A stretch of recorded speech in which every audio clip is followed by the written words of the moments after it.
వంగవీటి మోహన్ రంగా 79వ జయంతి సందర్భంగా ఆయన విగ్రహానికి వంగవీటి ఆశాకిరణ్ పూలమాల వేసి నివాళులర్పించారు.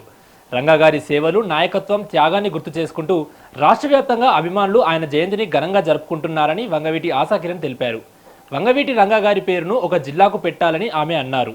రంగాకు అంత్యక్రియలు నిర్వహించిన కృష్ణానది సమీపంలో స్మారక ఘాట్ నిర్మాణం చేయాలని వంగవీటి ఆశాకిరణ్ తెలిపారు. డిప్యూటీ సీఎం పవన్ కళ్యాణ్ గారు అనేక సభల్లో రంగాగారిపై ఉన్న అభిమానాన్ని చాటుకున్నారని, త్వరలోనే మిత్రమండలి సభ్యులతో కలిసి దీనిపై పవన్ కళ్యాణ్ వినతి పత్రం అందజేస్తామని ఆశాకిరణ్ తెలిపారు.